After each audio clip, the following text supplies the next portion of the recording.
오늘 하나님 말씀은 누가복음 4장 16절에서 30절까지입니다. 예수께서 그 자라나신 곳 나사렛에 이르사 안식일에 늘 하시던 대로 회당에 들어가사 성경을 읽으려고 서심해 선지자 이사야의 글을 들이거늘 책을 펴서 이렇게 기록된 데를 찾으시니 곧 주의 성령이 내게 임하셨으니 이는 가난한 자에게 복음을 전하게 하시려고 내게 기름을 부으시고 나를 보내사 포로된 자에게 자유를 눈먼 자에게 다시 보게 함을 전파하며 눌린 자를 자유롭게 하고 주의 은혜의 해를 전파하게 하려 하심이라 하였더라. 책을 덮어 그 맡은 자에게 주시고 앉으시니 회당에 있는 자들이 다 주목하여 보더라. 이에 예수께서 그들에게 말씀하시되 이 글이 오늘 너희 귀에 응하였느니라 하시니 그들이 다 그를 증언하고 그 입으로 나오는 바 은혜로운 말을 놀랍게 여겨 이르되 이 사람이 요셉의 아들이 아니냐. 예수께서 그들에게 이르시되 너희가 반드시 의사야 너 자신을 고치라 하는 속담을 인용하여 내게 말하기를 우리가 들은 바 가버나움에서 행한 일을 내 고향에서도 행하리라 하리라. 또 이르시되 내가 진실로 너희에게 이르노니 선지자가 고향에서는 환영을 받는 자가 없느니라. 내가 참으로 너희에게 이르노니 엘리야 시대에 하늘이 3년 6개월간 닫히어 온 땅에 큰 흉년이 들었을 때에 이스라엘에 많은 가부가 있었으되 엘리야가 그중 한 사람에게 보내심을 받지 않고 오직 시돈 땅에 있는 사렙다의 한 가부에게 뿐이었으며 또 선지자 엘리사 때에 이스라엘에 많은 나병 환자가 있었으되 그 중에 한 사람도 깨끗함을 얻지 못하고 오직 수리아 사람 나아만 뿐이었느니라. 회당에 있는 자들이 이것을 듣고 다 크게 화가 나서 일어나 동네 밖으로 쫓아내어 그 동네가 건설된 산 난떨어지까지 끌고 가서 밀쳐 떨어뜨리고자 하되 예수께서 그들 가운데로 지나가서 가시니라.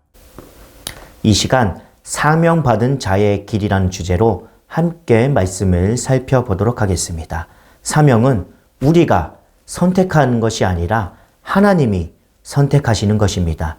그 길은 시작도, 과정도, 완성도 하나님의 주권 아래에 있습니다. 사명의 길은 시작하신 그분이 완성하실 것입니다. 사명의 길은 부르신 그분이 책임져 주실 것입니다. 오늘 말씀을 통해 사명받은 자들이 가야 할 길이 무엇인지 함께 살펴보도록 하겠습니다. 첫 번째로 성령의 능력으로 가는 길입니다. 사명의 길은 성령의 감동으로 감당할 수 있습니다. 예수님은 성령의 능력으로 옷 입으신 후 갈릴리 사역을 시작하였습니다. 예수님의 능력 있는 말씀과 놀라운 기적의 소문은 금방 사방으로 퍼졌고 주님이 가시는 그곳마다 사람들이 문전성시를 이루었습니다. 그러나 예수님은 사람들의 갈채 때문에 사역하신 것이 아니라 성령의 감동으로 사역하였습니다. 칭찬을 받는다고 힘이 나고 비난을 당한다고 좌절하지 않으셨습니다. 예수님의 사역의 원동력은 오직 성령이셨기 때문입니다. 오히려 예수님은 칭찬을 받으면 주의를 하셨고 비난을 받으면 더욱더 견고해지셨습니다. 우리의 삶에도 개인이나 기업이나 교회가 좋은 소문이 나는 것 자체가 나쁜 것은 아닙니다. 중요한 것은 소문인가 실제인가가 문제인 것입니다. 좋은 소문이 나기 전에 좋은 사람이 되는 것은 아주 중요하다고 볼 수 있습니다. 자신감을 가지려 하기 전에 분명한 정체성과 사명감을 가져야 합니다. 사명의 길은 하나님의 뜻을 선포함으로 시작됩니다. 예수님은 고향 나사렛에 가셔서 안식일에 해당에 들어가셨습니다. 그곳에서 이사야 61장 1절에서 2절 말씀을 읽으셨는데 이 예언은 성부에서 성령을 성자에게 내리셔서 놀라운 구원을 이루시라는 말씀입니다. 예언 속의 주인공이 그 예언의 글을 읽고 있는 모습은 놀라운 장면이라고 말할 수 있을 것입니다. 이사야 예언을 통해 주님은 성령의 기름을 선언하셨습니다. 그리고 은혜의 해를 선포하셨습니다. 사명은 개인적인 소원이나 의무감으로 한번 도전해 보는 일이 아닙니다. 사명은 반드시 이루어질 하나님의 계획을 선포하고 뛰어드는 것입니다. 결혼도, 직장도, 교회 생활도 선택적 차원에서 하는 것과 사명적 차원에서 하는 것은 완전히 다르다고 볼 수 있습니다.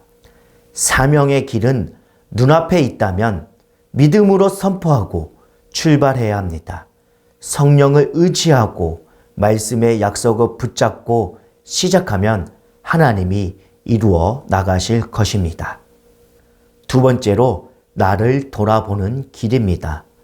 요셉의 아들로 알려져 있던 예수님의 입에서 은혜로운 말씀이 나올 때만 해도 놀랍게 여기던 사람들이 갑자기 크게 화를 내며 예수님을 죽이려고 들었습니다. 그들은 어떤 말에 자극을 받았을까요? 바로 본인들의 잘못을 지적한 말이었습니다. 엘리야 시대에 크게 흉년이 들었을 때 하나님은 이스라엘의 많은 가부가 아닌 이방인 가부 한 명을 구원하셨습니다.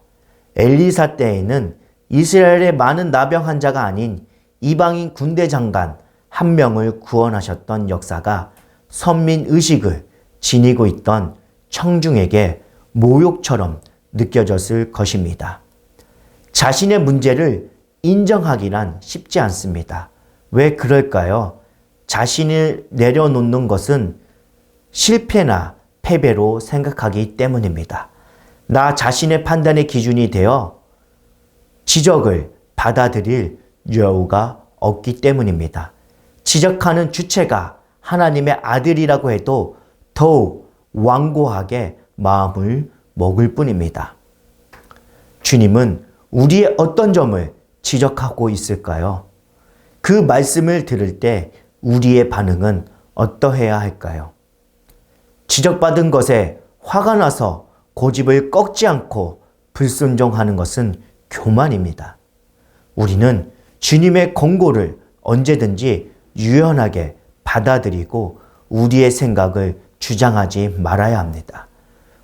교만을 버려야 하나님의 말씀을 통해 우리의 삶 속에서 살아 역사하시기 때문입니다. 세 번째로 고난을 뚫고 나가는 길입니다.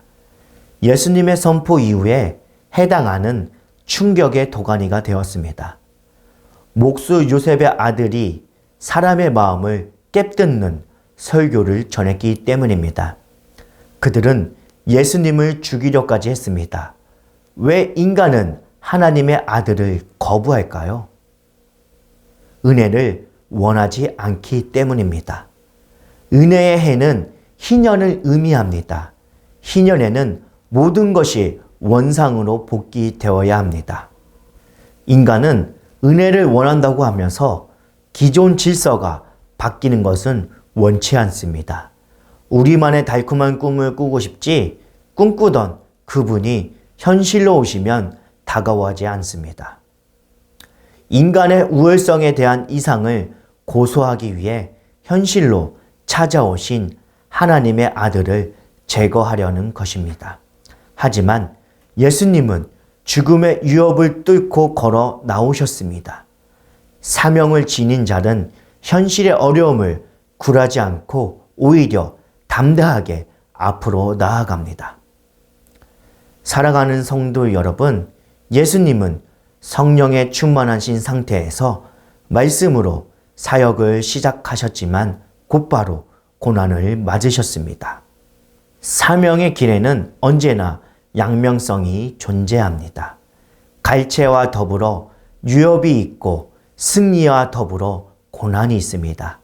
이를 명심하고 사명을 주시고 또한 이루시는 하나님만을 바라보는 저와 여러분들이 되기를 간절히 소망합니다. 예수님의 목적지는 하나님이 맡기신 최종 사명이 기다리고 있는 예루살렘이었습니다. 예수님은 반대에도 불구하고 사명의 길로 가시고 결국 예루살렘에서 십자가에 죽고 부활하실 것입니다. 나사렛 사람들이 그리스도를 목격하고도 배척한 이유는 이기심과 편협함 때문이었습니다. 이는 엘리야 시대 이스라엘이 실패한 원인이라고 볼 수 있습니다. 영적으로 침체된 세대일수록 복음을 자신들의 이기심과 총족으로 시키고 유익을 채우는 것으로 이해합니다. 그러나 복음은 기득권을 인정하지 않습니다. 낮은 자를 찾습니다.